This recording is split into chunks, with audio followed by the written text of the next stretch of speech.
Hello, and welcome to this episode of Ruckcast. Ruckcast is your opportunity to listen in on unscripted conversations about cutting-edge Ruckus Wi-Fi and wired networking technology, Ruckus business, and just interesting innovations that impact the computer networking industry today and in the future. Ruckcast is brought to you directly from CommScope Ruckus Education. For more learning opportunities, be sure to log on to training.ruckuswireless.com and view content on our Ruckus Education YouTube channel. Simply search for Ruckus Education on your YouTube homepage.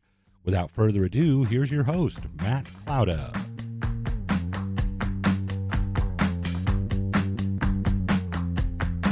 David Carlson, you're here finally after all this time of us talking about it and computer issues and everything else. Thank you. Welcome. Thanks. So if you don't mind, just give everybody a quick introduction of yourself and just tell us who you are and what you do. Okay, my name is David Carlson. I'm the services and support lead for the North America, Canada region. I've also got a secondary role of leading what's called our Bulldog team for the Americas. And we can get into that at some point down the road. Okay.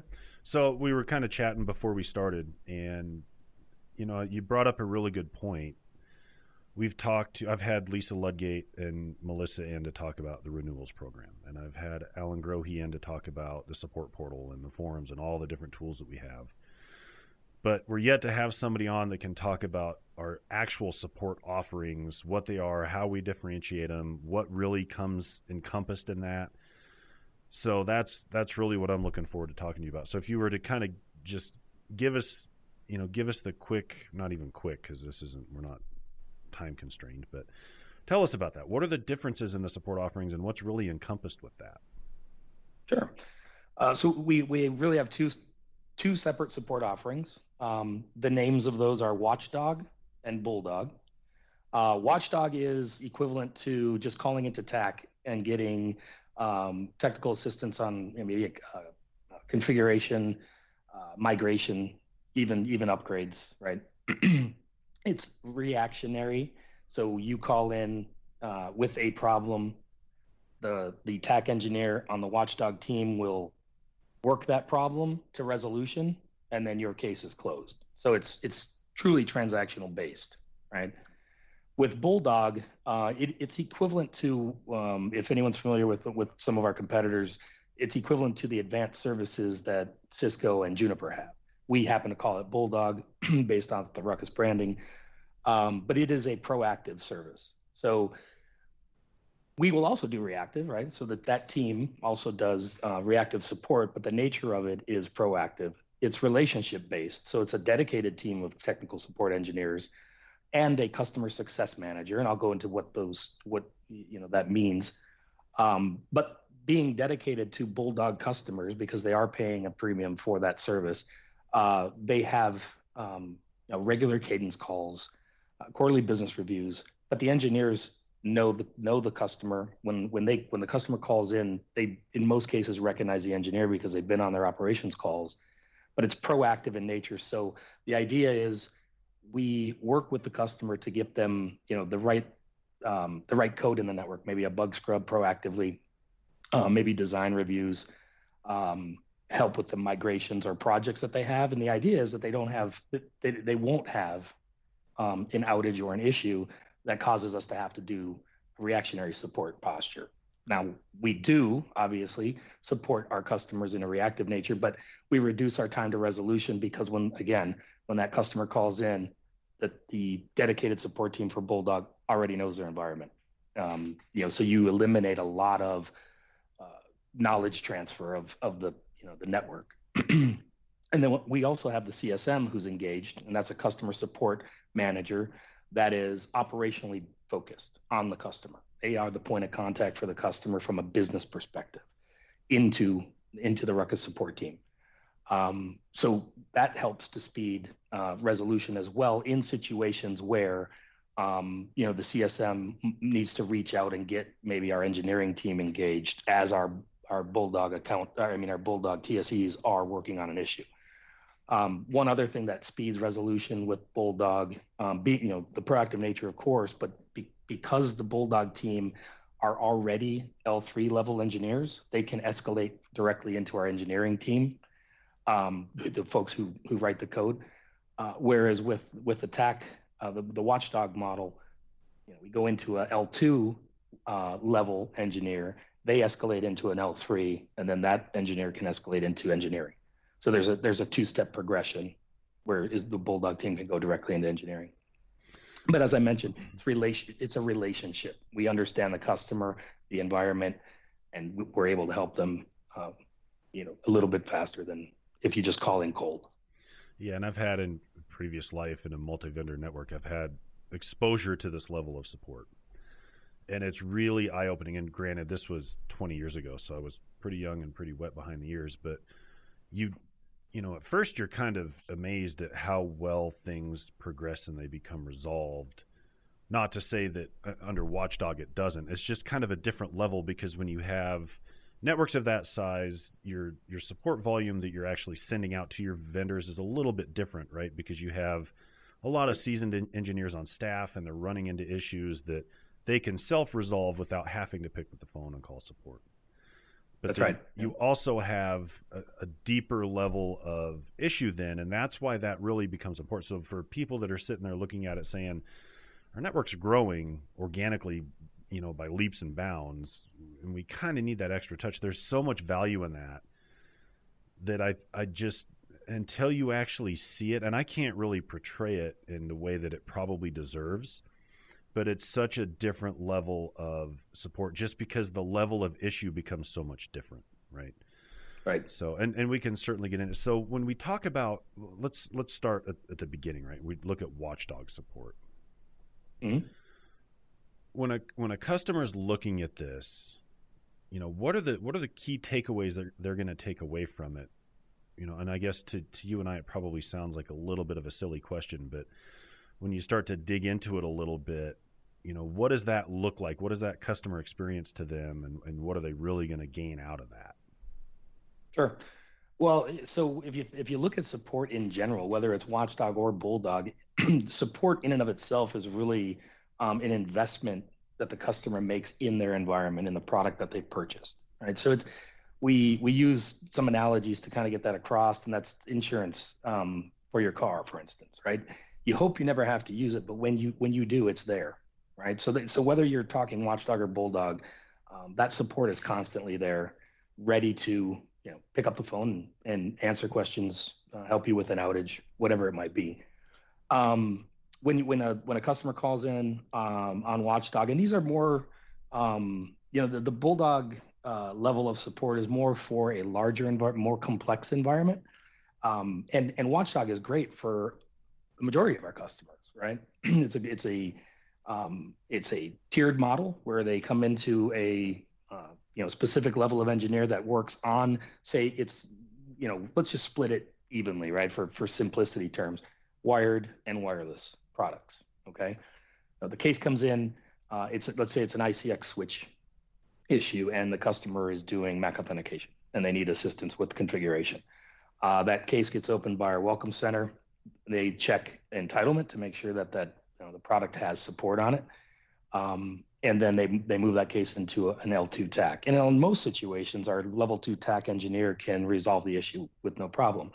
If there's something that comes up that's a bit more complex, or maybe there's perhaps a software issue, right? It's some bug, they would escalate into our tier 3. That person is going to take the case fully to resolution. Now, whether that means that they offer a workaround, give them a configuration, or they end up escalating a ticket, a bug, what we call an ER, engineering into engineering, and then engineering would maybe come up with a code fix, right? Track that bug and come up with a patch, or roll it into the next major release. That would be the progression of a case from calling in or opening on the support portal. We can do it via chat or open a case off the portal. But we always ask customers on critical issues or high impacting issues that they call in, right? So P1, you must call into the welcome center. The reason for that is we want to get an engineer on the phone as quickly as possible to reduce the downtime. But that's really a progression of a case. Did that answer your question? Oh yeah, absolutely. Yep. Okay. So then when you take that level of support, and now we're going to move it into, okay, we're looking at full-blown Bulldog, and you have all of these different add-on pieces that come into it. Mm-hmm. When I'm a customer and I'm sitting there, and we've already kind of touched on how their I guess issues that are going to get sent to a support organization are going to be at a much different level anyways, right? But you take all of those things out of it, right? We're no longer in break fix, we're no longer in defect mode, we're no longer in P1 mode. I sit down at a QBR with one of the CSMs and he looks at it. What can I expect to come out of that interaction with him after he or she has sat down and looked at this network and, really dug into it to figure out where gaps or challenges are? What can I really see come out of that? Sure. Well, so maybe I want to back up and kind of build out the deliverables and just talk about how they all link together, and then I think that will lead into the question you asked about a QBR, what we actually call a support business review. Okay. Yeah. Yeah. So when you have the dedicated team, it's a group of folks, and we try to make it sticky in the fact that we have our TSEs assigned, with the CSM onto an account. Okay.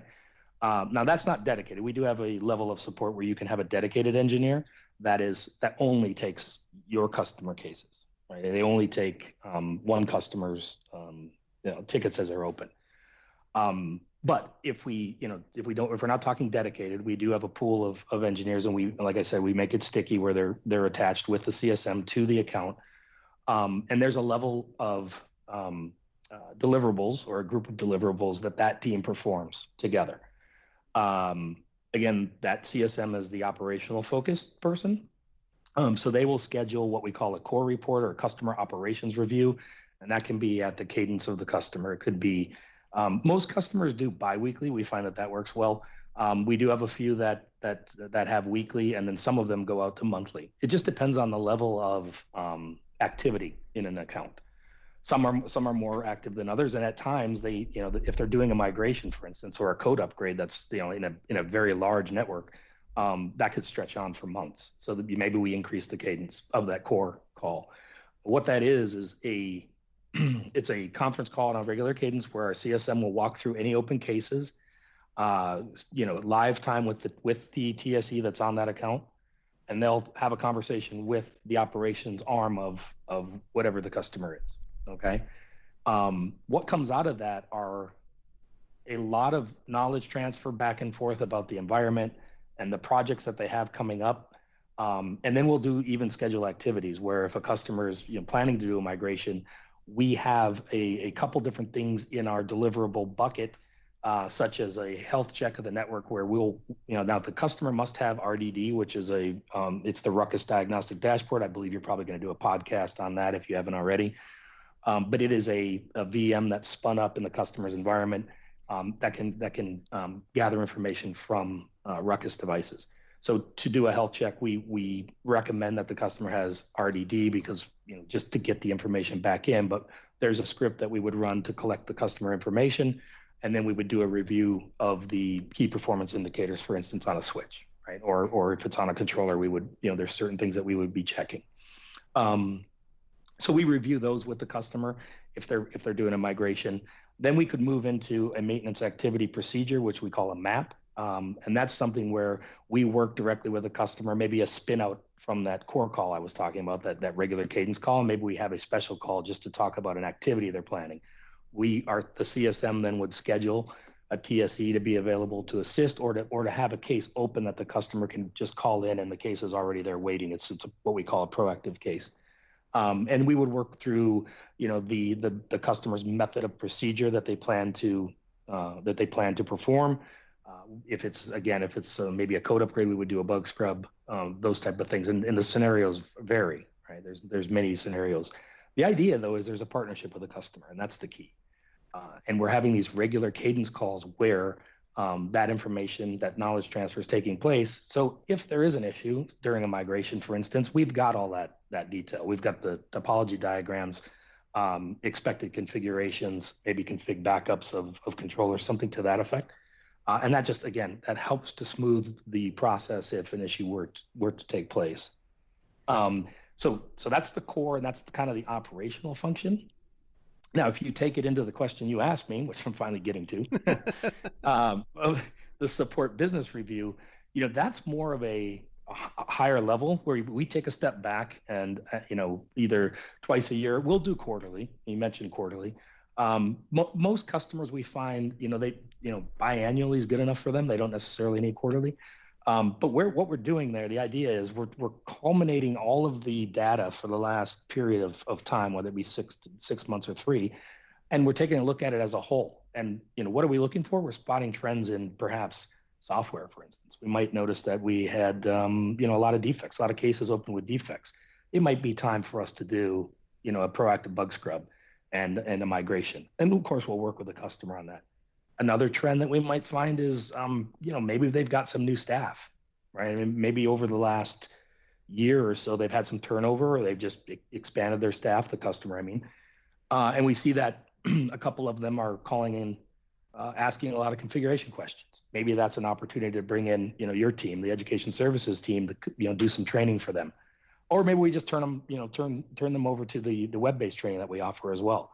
Those are the type of trends that we want to spot. And there's some other trends, like hardware, for instance. Maybe because we're taking that 30,000 foot level, we're backing up just a bit and taking a look at the operation as a whole over a period of time. We see that one product, spiking in RMAs, for instance. That's something that we could take back into our quality team and make sure that there's not some systemic issue going on with that product. And if it is, then we can work on a solution to remedy that. Whether that's a engineering change order, maybe who knows, right? It could end up being a software bug that is manifesting itself as a hardware failure. Those things happen. Yeah. So if nobody has ever sat down and done a bug scrub or had somebody provide one of those, I cannot tout them enough.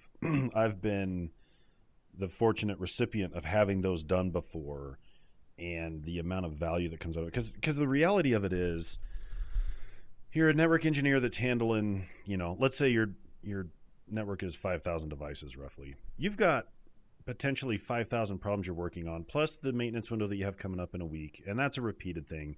And you get these little nuanced things that happen throughout the week, throughout the month, throughout the year, and you just kind of patch it when it's acting up, and then get it working again and move on. And a lot of times you don't have time to really dig into those issues and just sort it out once and for all. So if you get that kind of level of support and that outreach where the vendor's saying, let's take a look at it and see what's going on, sometimes it just turns into, you've got a guy, an engineer that sits down and looks at it, and they spend a week doing it, but they find out the exact cause, the issue, and the resolution for it.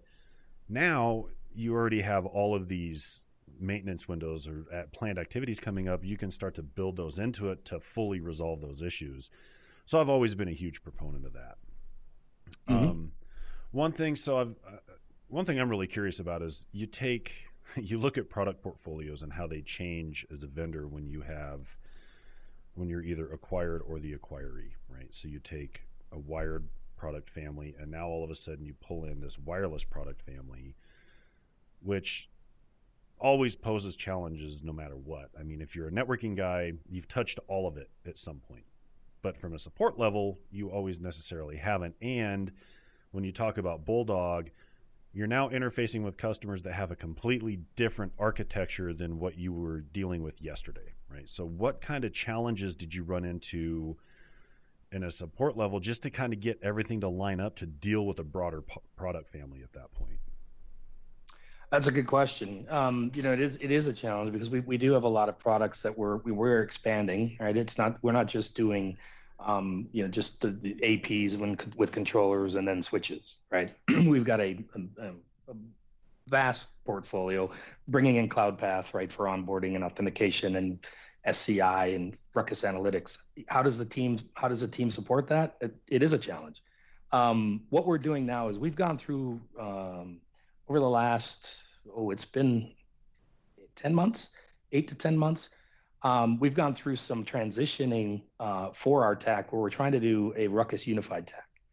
What does that mean? That means that we're, instead of having just the Watchdog enterprise team, right, for wired and wireless, and then the Bulldog team, and then you've got your traditional escalation team, right? We've tried to unify that so that we've got all the common activities. So the duty management, for instance, a duty manager on shift, that's a shared common function. And what does that do? It instead of having 4 different groups doing their own duty manager, now we've got one group of duty managers that watch all these areas, whether it's wired or wireless Watchdog customers or Bulldog customers. And that makes us more efficient, right? So then we've got a better depth on our teams to handle more cases. But what do we do in those situations where maybe there's an SCI case? We're also doing product-facing teams, so we have champions in each area, like CloudPath, for instance, that where people focus on those technologies, right? And so that way, not everybody has to become an expert on every piece of our portfolio. We do these products-facing teams, which are a smaller subset of cases, and then we've got a group of engineers that are focused on that, and that's across both, our what we call high touch and our Bulldog customers. So our enterprise, level engineers, and then our Bulldog engineers, and that team helps us to scale across the product portfolio. So does that answer the question? Yeah, I was just going to ask, because for as many times as you run into a challenge, you also now with a broader portfolio, you run into situations where you see opportunity too, right? Mm-hmm. So that's a huge gain there in that benefit. With everything that's going on now, and I try not to focus on this just because I think everybody's kind of a little bit sick of talking about how the world's on fire right now, but have you seen support volume increase substantially or decrease in the past 3 or 4 months? Great question. Yeah. So we have a Ohm is our, he leads the enterprise TAC, and he keeps a record of everything that's happening, and you can see it really it's a U. The chart looks like a U. During the beginning of COVID, we saw that the cases started to decrease pretty drastically, right? And then they hit a plateau. I don't have the chart in front of me, but I want to say right around the end of April, beginning of May, and now we see it ramping back up to almost normal levels. Normal levels meaning historic levels, right? Year over year. So yeah, it took a dip and it's coming back up, and that's good. That means that people are beginning to move forward. Some people have taken the opportunity to do some network refreshing with the downtime or with people staying at home. It's been really a mix, but yeah, cases are returning to normal. Yeah, you really find holes in things when you don't have a full staff in the office that can run out and start poking and prodding at things in the IDF or MDF or the data center, and all of a sudden you have time to sit down and start to review everything, and you start to realize, wow, we have a lot of work to do. Yeah. So how did you get started in networking? Like what kind of put you on this path? Oh, me personally? Yeah. So I was in the Arizona National Guard full time in Phoenix, and believe it or not, I was the electronic digital computer mechanic. That was the title. Okay, crazy, right? So I was the guy that basically fixed the computers, and at the time, the National Guard was doing this what we called RCAS, Reserve Component Automation System. Okay, it was nationwide. And it was a Unix-based system. The users, didn't know it. They all knew Microsoft products, but they didn't understand this Unix, this GUI overlay on Unix. So they started to abandon that project and move towards Microsoft products. And that's what I was doing. So I remember my captain looked at me one day and he threw me a network interface card with a floppy disk that had the driver on it, and he said, we've got connectivity down to your shop. I had this shop down away from headquarters, and he said, let me know when you get it connected to the network. So I called him. I'm like, hey, I think I'm connected. I'm I'm good. He said, congratulations, you're a network engineer. So, and and that, and this was, 1993, something like that, 92. Yeah. So then from there, it was just, drinking from the fire hose, learning everything I could. Cisco, Cisco routers, frame relay. We connected the state. A lot of that infrastructure was in place because of that Ruckus system I mentioned, but we were expanding it. And then there was building the NT servers and Microsoft Exchange. I remember one time I took a book home for Exchange server and basically read as much as I could that night, fell asleep in the chair, woke up, showered, went back to the office and set it up. And my colonel came in and I had an email in his inbox and I said, well, here you go, Arizona.Army.mil. And there it was. He had email. So, and of course, what that meant was I was going to a lot of training classes. A lot of it was on my own, right? And I had a specialist that worked for me. I was a second lieutenant at the time, and so he and I were all over the place. They would put us on a helicopter and fly us down to Watts, which is the Western Aviation Training Center, and that's where the Cobra pilots are all trained for the military, for the Army, and well, not all, but the main one. And we would go in and work on network problems, right? So it was a great time, a lot of information coming at me. I ended up finally moving into the civilian sector at some point. I worked for International Network Services and became a consultant. Ended up at US West, and then someone recruited me into Cisco, one of the guys. So I was at Cisco in advanced services for 10 years.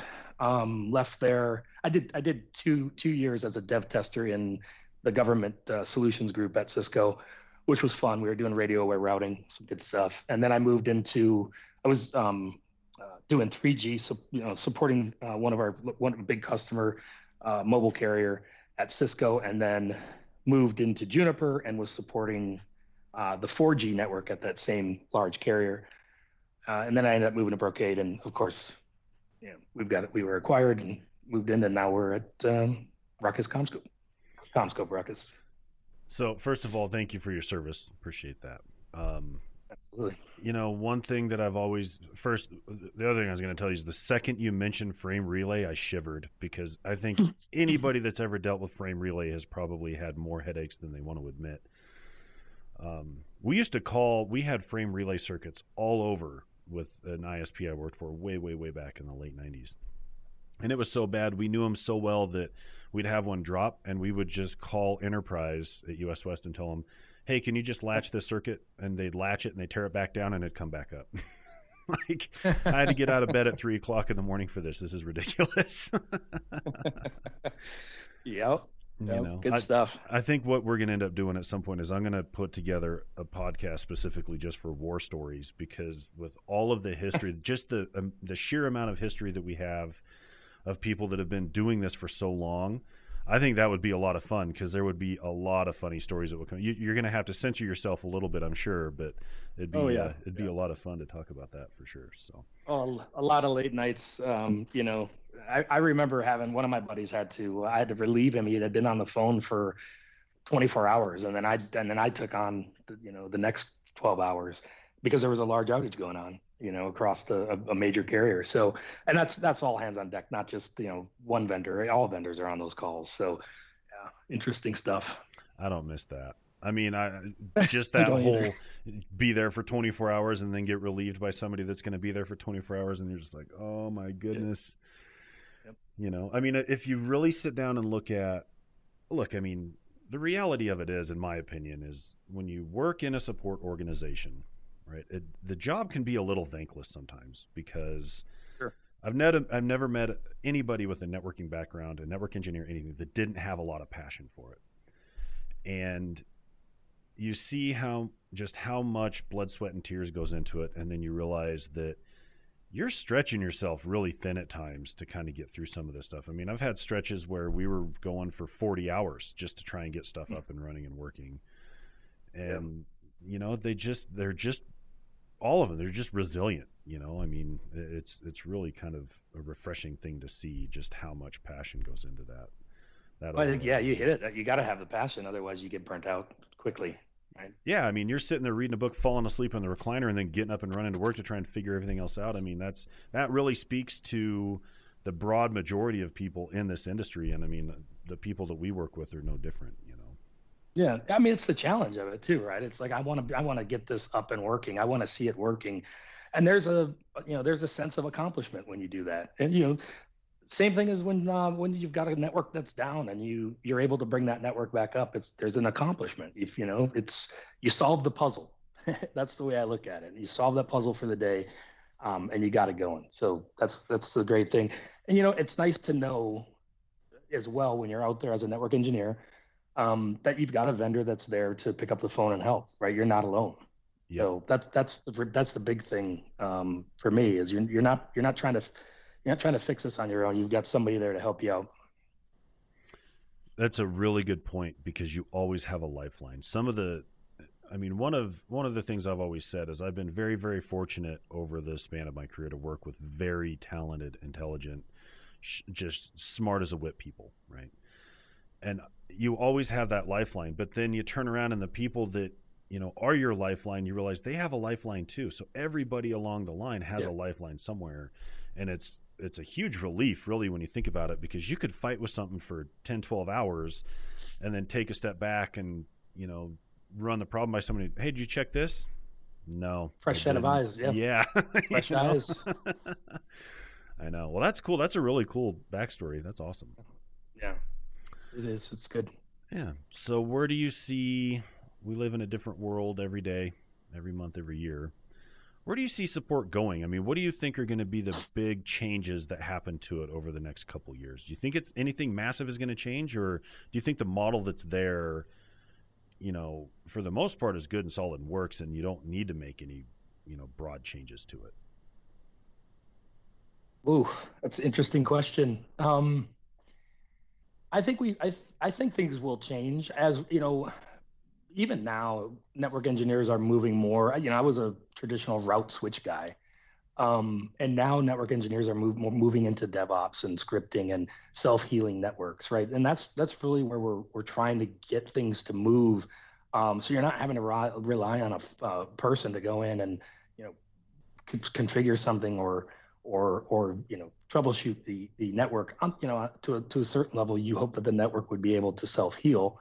And we're doing some things on the tool that we've got, a support tool that I mentioned, RDD, Ruckus Diagnostic Dashboard. We're doing some things there to help bring in, some intelligence into the tool to recognize when there are issues. Now, right now, the tool does spawn open cases, but the team who's building that tool has they've got a very long runway of things that they've got planned for it. So it's it'll be interesting to see how things do progress and at what speed. I think that's the other thing that people have to keep in mind is there are things that come along in the industry and in the world that cause us to speed things up much quicker than maybe we thought they would be a year ago, for instance, right?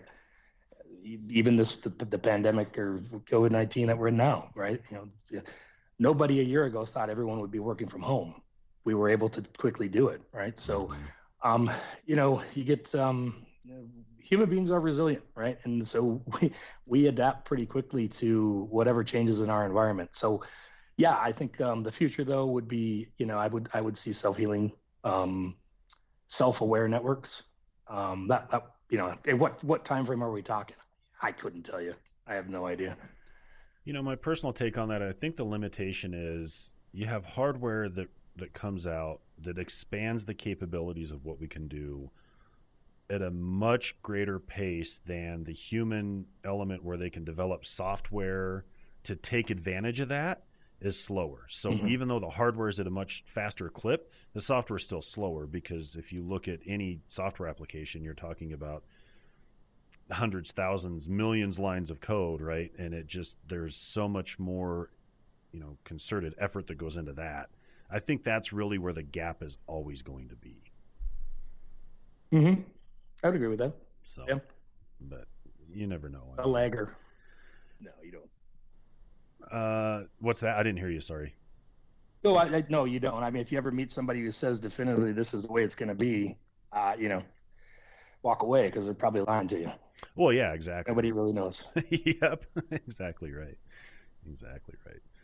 Cool. David, I can't thank you enough for coming in and doing this. I really appreciate it. Oh, absolutely. My pleasure. Thank you very much. Yeah, we'll do this again soon. And like I said, when we do the War Story Roundtable, you're going to have to come in and share some because I'm sure you have some good ones. Yeah, it'd be interesting to see. Everybody out there's got them, so sharing them is always fun. Absolutely. Awesome. Well, thanks, man. Yeah, thank you. And we'll do this again soon. All right. Take care. Awesome. All right. Thanks. See you, everybody. Thank you for listening to Ruckcast. If you just found us for the first time, be sure to follow or subscribe on your platform of choice so you can be notified of future episodes. If you have ideas for future episodes or can't find Ruckcast on your favorite platform, contact us at ruckcast@comscope.com. And as always, thanks for listening.